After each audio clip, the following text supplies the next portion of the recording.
बच्चू कडूंनी भाजपवर सडकून टीका केलेली आहे।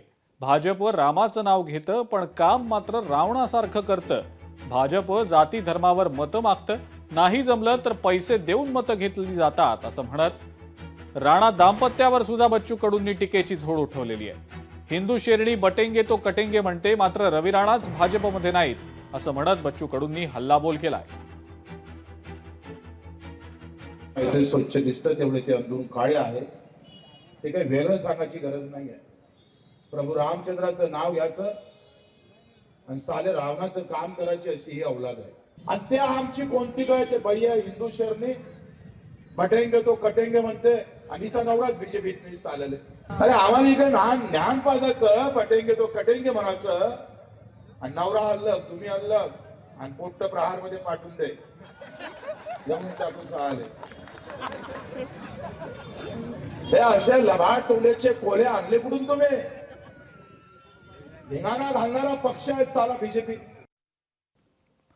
काँग्रेस नेते विजय वडेट्टीवार यांनी भाजपवर जहरी टीका केलेली आहे। सत्तेसाठी एमआयएमच्या पाया पडणारे भाजपवाले चोर आहेत। भाजप सत्तेसाठी कोणत्याही थराला जाऊ शकतं, भाजपवर कधीही विश्वास ठेवू नका असा सल्ला विजय वडेट्टीवार यांनी दिलेला आहे। तो प्रदेशाध्यक्ष भारतीय जनता पक्षाचा रवींद्र चव्हाण एमआयएमच्या नेत्याचे पाय पडताना तुम्ही पाहिजे। सत्तेसाठी कुठल्या स्तरावर नाव हिंदूचं घेतात आणि एमआयएमचे सत्तेसाठी पाया पडतात, हे बेगडी लोक आहेत, डुप्लिकेट लोक आहेत, लुच्चे लोक आहेत, लुचाट लोक आहेत, चोर आहेत, दरोडेखोर आहेत, जेब कचरे आहेत, यांच्यावर भरोसा ठेवू नका। बातमी सांगलीतली आहे। शौचालय बांधण्यासाठी निधी आणू शकत नाही, सांगलीचा विकास काय करणार? इकडे रुबाब करायचा आणि नंतर देवाभाऊंच्या दारात भेटीसाठी विनवण्या करायच्या असं म्हणत गोपीचंद पडळकरांनी जयंत पाटलांवर जोरदार टीका केलेली आहे।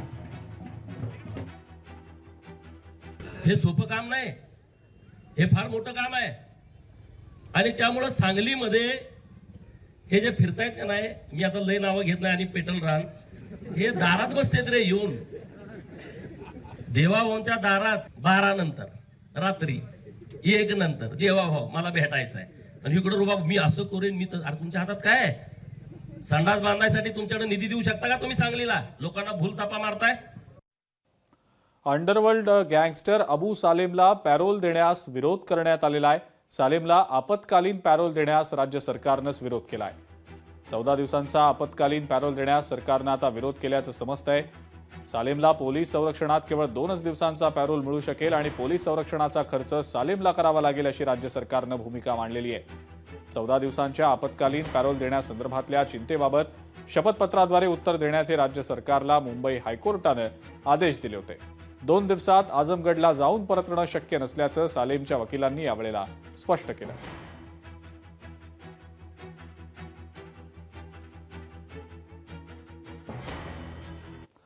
दहा मिनिटात डिलिव्हरी देण्याचा एक प्रकारची घोषणा ब्लिंकिटनं केलेली होती, मात्र आता ही घोषणा त्यांना मागे घ्यावी लागत असल्याचं दिसतंय।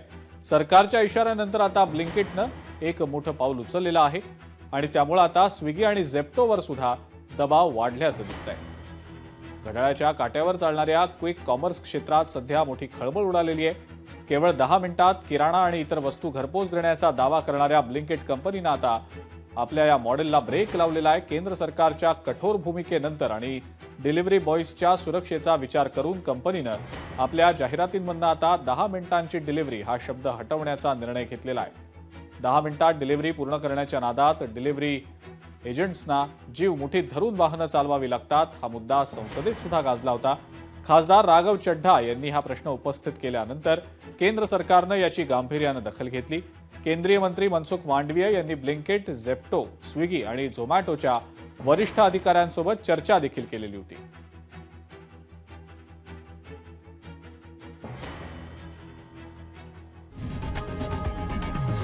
लोकशाही मराठी ऐका, पहा, जागरूक रहा।